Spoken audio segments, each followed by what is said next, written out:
When I married her, people whispered.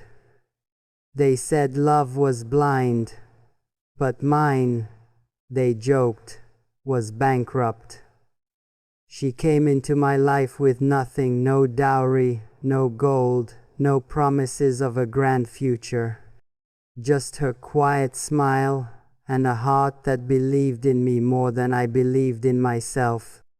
At first, it didn't matter. We lived in a single-room house that leaked when it rained. But when she laughed, it felt like sunlight spilling through cracks. We used to count coins before sleeping, saving every rupee, every dream. She never complained. She'd cook rice and lentils like it was a royal meal and say, "At least we eat together." Sometimes I'd watch her sew torn clothes, her fingers working patiently under the yellow bulb. She never asked for new things. Not once. All she ever asked was, "Did you eat?" That question became our love language. But the world has a cruel way of measuring worth. Friends began to mock me. "You could have done better." They said she didn't dress well, didn't look modern, didn't fit the image of success I was chasing. And slowly, I started seeing her through their eyes, not as my wife, but as a reflection of my failures. One evening, I came home late. She was waiting, dinner cold, her eyes tired. I snapped, "Why don't you try earning something? You just stay here all day." Her face didn't change. She only said softly, "If money could buy peace, this house would have been heaven by now." I didn't answer. I slammed the door and went to bed, pretending not to see the tears she hid behind silence. That night, for the first time, we slept facing opposite directions. Days passed. The distance grew invisible but sharp like a knife between breaths. She still smiled, still served tea, still asked if I'd eaten. But something in her voice had changed. It wasn't soft anymore. It was steady, distant. Then came the day everything broke. My business partner betrayed me. Money vanished overnight. Debts piled up. I came home empty-handed, angry, ashamed. I expected her to panic, to cry, to blame. But she didn't. She took my trembling hands, kissed my forehead, and said, "Now we're truly equal. You lost your money, I never had any. But I still have you, and that's enough." I didn't understand her calm. I felt small, humiliated. But when I looked around, I saw how quietly she had been holding our world together, unpaid, unnoticed. The electricity bill was already paid. The kitchen still had food. She had been saving from the small amounts I gave her, hiding it away for our bad days. That night, I cried, not because we were broke, but because I realized I had been rich all along. Rich in her love, her patience, her quiet strength. In the darkness, I whispered, "You've given me everything without having anything." She smiled faintly. "And you still think I'm a wife without money?" I couldn't speak. My pride was too weak. My love too raw. The next morning, I woke before her. For the first time, I watched her sleep, her hand on her chest, her breathing slow, her hair messy but peaceful. She looked like home, the kind of home that doesn't need walls, only warmth. I sat beside her, and for the first time in years, I felt lucky. Lucky to have lost everything, just so I could see what I'd always had. Because love isn't about what you own. It's about who stays when you've lost it all. And she stayed. Without gold, without pride, without money. But with a love that could buy every piece I'd ever been chasing. After that night, something in me changed. The storm of pride that had ruled my heart began to quiet down. I started seeing her differently, not as the woman who had nothing, but as the only person who had never left me when I was nothing. But the world didn't stop testing us. The rent was due, the cupboards were nearly empty, and I didn't know how to start again. I spent my days wandering, searching for work, and my nights sitting silently beside her as she mended old clothes under that same flickering bulb. One evening, I came home to find the aroma of food, real food, filling the air. For the first time in weeks, there was meat on the table. I stared in disbelief. "Where did you get this?" I asked. She just smiled. "A friend owed me some money," she said softly. Later, I found out the truth. She had sold her bangles, the only jewelry she ever owned, the ones I had given her on our wedding day. I felt a wave of shame rush through me. I wanted to be angry, but how could I? She had given up the last thing she owned to make me feel like we were okay. Even for one night. That night I didn't eat much. I kept looking at her hands, bare, fragile, glowing in the weak light. I realized that the sparkle she lost from her wrists had moved into her soul. Days turned into months. I found small jobs repairing, writing, running errands. We survived, not comfortably, but with dignity. Every time I lost hope, she'd say, "Even broken wings can fly if they don't give up trying." One morning, I woke up early and saw her leaving quietly. She thought I was asleep. I followed her from a distance.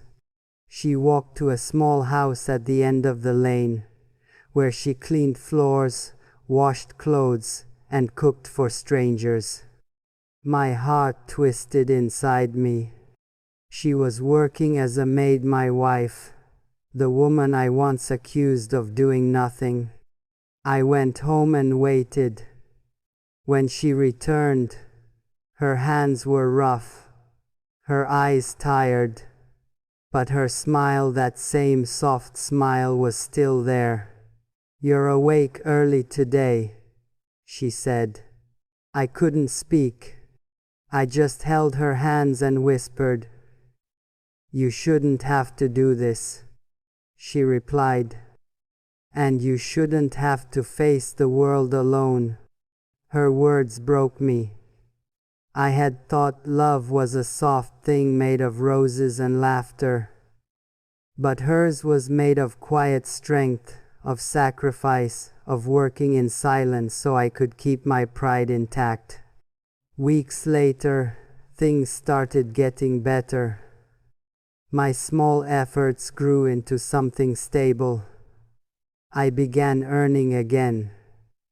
I bought her new bangles, shining gold ones, and placed them in her hands.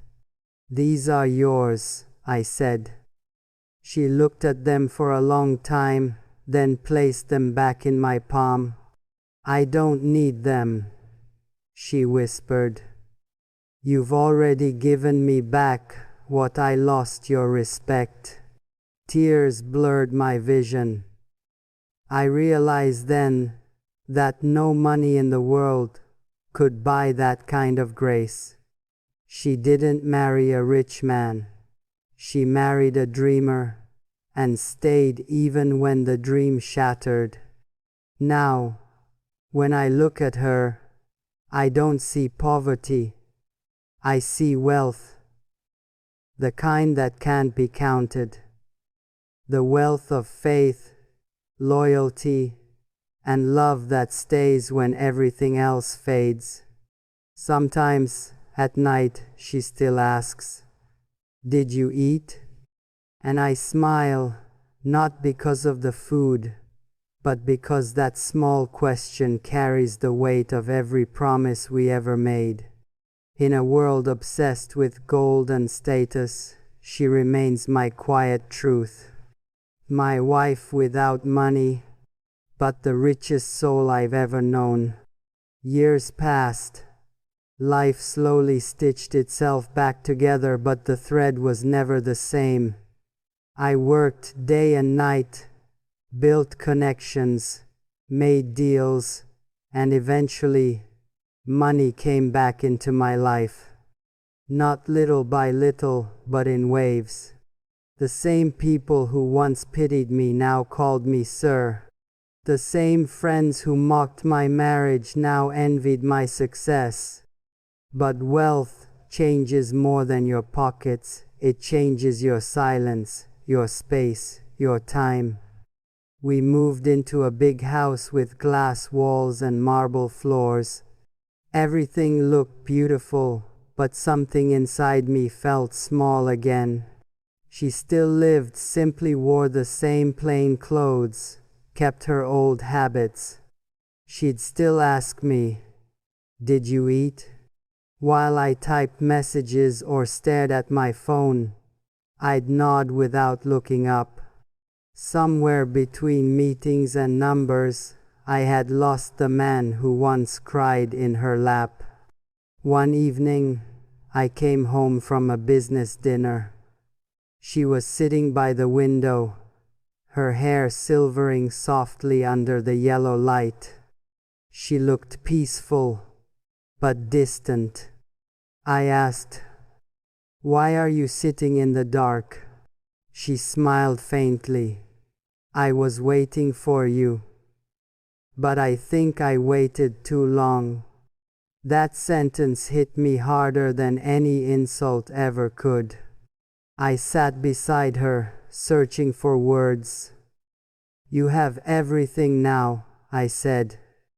"A house, comfort, security." She looked at me, her eyes calm but tired. "You think I wanted those things? I just wanted you, the man who used to listen, not the one who's always late." Her words were gentle, but they burned. I realized I had spent years chasing the version of success that had no room for her patience, no gratitude for her sacrifices. One day, she fell ill. "Nothing serious," the doctor said. "Just exhaustion." But I knew better. You can't diagnose the weight of loneliness. For weeks, I stayed home, watching her sleep. The woman who once worked in silence for me now struggled to climb the stairs. I made her favorite food, sat beside her, told her stories from the early days when we had nothing but love. She laughed, weakly, and said, "Those were the best days. You talked more back then." It hurt because it was true. That night, I couldn't sleep. I walked around the house, every corner, every piece of furniture, every symbol of success. It all looked meaningless. Money had bought me comfort but stolen my peace. The next morning, I made a decision. I cancelled a big deal that would have doubled my wealth. My friends called me crazy, but I didn't care. I took her back to our old neighborhood, to that small house that once leaked when it rained. It still smelled like memories. She looked around, her eyes glistening. "Why are we here?" she asked. "Because this is where you taught me what real wealth is." I said I built everything, but forgot the foundation you. She smiled, her fingers tracing the old cracked wall. "You finally remembered," she whispered. We stayed there for hours, saying nothing, just breathing, just being. Sometimes, I think life isn't about losing or gaining money. It's about losing arrogance and gaining clarity. She was never a wife without money. I was the husband without wisdom.